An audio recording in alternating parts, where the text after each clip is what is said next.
সালামু আলাইকুম। Hello everyone, সকলে কেমন আছেন? আশা করি সকলে অনেক অনেক ভালো আছেন।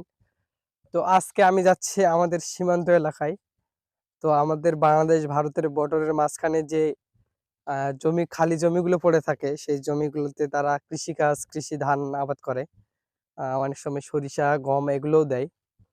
তো আজকে আমি আপনাদেরকে দেখাবো যে তাদের কৃষি আবাদ আর আমাদের কৃষি আবাদ কতটা প্রযুক্তি নির্ভর এবং কতটা যত্নশীল। তারা কতটা যত্নশীল আর আমরা কতটা যত্নশীল। এ বিষয়ে আপনাদেরকে কিছু প্রমাণ করব আজকে। তো আমি হাঁটতে, হাঁটতে চলে আসলাম আমাদের একদম বর্ডারে। তো আমি এখন যে সীমানা ধরে হাঁটছি, এইদিকে এটা হচ্ছে বাংলাদেশ, এই যে এটা হচ্ছে ভারত। তো আর কিছু দূর গেলে আমি আমাদের সীমান্ত পিলার যে আছে, সেই সীমান্ত পিলার দেখতে পাবো। তো আপনাদেরকে দেখাতে পারতেছি কিনা জানি না। ওই যে সামনে দেখেন সীমান্ত পিলার। এগুলা হচ্ছে ভারতের জমি। তারা ধান রোপণ করছে। এই হচ্ছে বাংলাদেশের জমি। এই হচ্ছে সীমান্ত পিলার। এদিকে হচ্ছে এদিকে বাংলাদেশ, দেখেন এদিকে হচ্ছে ভারত। এদিকে বাংলাদেশ, এদিকে ভারত। এটা হচ্ছে বাংলাদেশের সীমান্ত স্থল। তো আপনারা এখন দেখতে পাচ্ছেন এগুলো হচ্ছে ভারতের জমি। তো ভারতের দেখেন এই যে হচ্ছে ধান চাষ। এদের তাদের ফলন ততটা বেশি না, তো যা চলে আর কি, বাজার দর যেটা বলা হয় আমাদের গ্রাম ভাষায় যা বলে বাজার দর, কোন রকম করে চলে আর কি। এই ধানের তো আর জীবিকা নির্বাহ করা যায় না, কারণ তাদের প্রতিটা কৃষকের তারা ভাতা পায়, এই জন্য তাদের এই কৃষিকাজ করার কোনো মানে হয় না।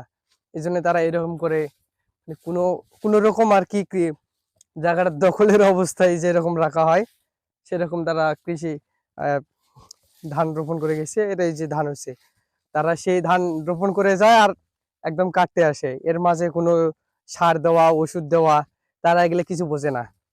তারা বলে যে আমরা জাস্ট গাড়ি যাব আর কাটতে আসবো, এটাই আনাম তাদের। তো ওই যে দূর দূরান্তে দেখা যাচ্ছে অনেকে ধান কাটতেছে, যেহেতু ধান পেকে গেছে, অনেকে ধান কাটতেছে অনেক দূর দূরান্তে। তাদের কাছে যাব না, কারণ তাদের কাছে গেলে পারমিশন নিতে হবে উপর থেকে। পারমিশন ছাড়া তাদের সঙ্গে কথা বলাও যাবে না। আর এরকম ভাবে তো কথা বলাও যাবে না, কারণ ওই যে দেখছেন তার কাটা, দেখতে পাচ্ছেন কিনা জানি না, তার কাটার বাইরে তাদের যে বর্ডার গার্ড বিএসএফ আছে, তারা বের হয়ে আসে কিছুক্ষণ পর, অনেক জায়গা একটু পর পর। সেই জন্য তাদের সঙ্গে কথা বলার মতো কোনো স্কোপ নাই। তাদের সঙ্গে যদি কথা বলতে চাই, তাহলে হয়তো তারা সন্দেহমূলক ভাবে আমাদের যে সীমান্ত ক্যাম্প আছে বাংলাদেশে, সেই সীমান্ত ক্যাম্পে তারা ইনফর্ম করবে এবং পরবর্তীতে আমার ভেজাল হতে পারে। সেই কারণে তাদের কাছে আমি যাব না। আপনারা দেখেন, এবার আপনাদেরকে আমাদের যে ধানের একটা দেখাই, যে আপনারা তো দেখলেন আমাদের ভারতের জমি। আর আপনাদেরকে যদি এখন বাংলাদেশের কিছু জমি দেখাই, তাহলে আপনারা ভালোভাবে বুঝতে পারবেন যে বিভাজনটা কত রকম, যে ভারত বাংলাদেশ আসলেই পার্থক্যটা কোথায়। একই জমি, একই মাঠ, অথচ দেখেন এইদিকে ভারতের জমি আর এইদিকে বাংলাদেশে। দেখেন আপনাদেরকে দেখাই কত সুন্দর ধান। দেখেন আমরা জিরাশাল ধান আবাদ করি।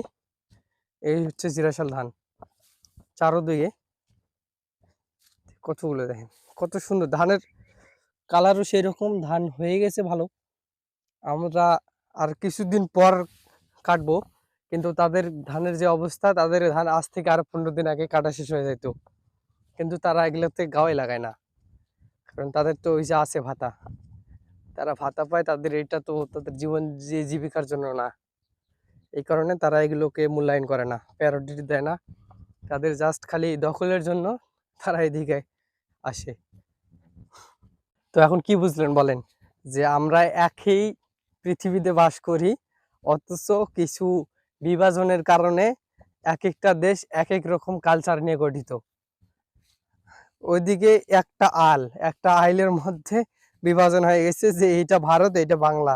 অথচ দেখেন একই জমি, একই সবকিছু, এর মধ্যেও ডিফারেন্স। যে কোনোটা থেকে কোনোটা ধান আর এক রকম, এইটার ধান আর এক রকম। মানে কত সুন্দর দেখেন, ধানের চেহারায় আলাদা। এটাই আমরা বুঝতেছি। আমাদের ভবিষ্যতে আমাদের কত কি আর দেখতে হবে আল্লাহ ভালো জানে। তো সকলে, যেহেতু আমি সেভাবে ব্লগ করি না, তারপরও করতেছি, আপনাদের দোয়া ভালোবাসা ফলে ইনশাল্লাহ সামনে আরো এগিয়ে যাব। তো আমার যদি ভিডিওটি একটু ভালো লাগে থাকে, অবশ্যই আমার একটা সাবস্ক্রাইব করে দিবেন এবং একটা লাইক করে দিবেন। থ্যাংক ইউ সকলকে, আমার জন্য সকলে দোয়া করবেন। আসসালামু আলাইকুম।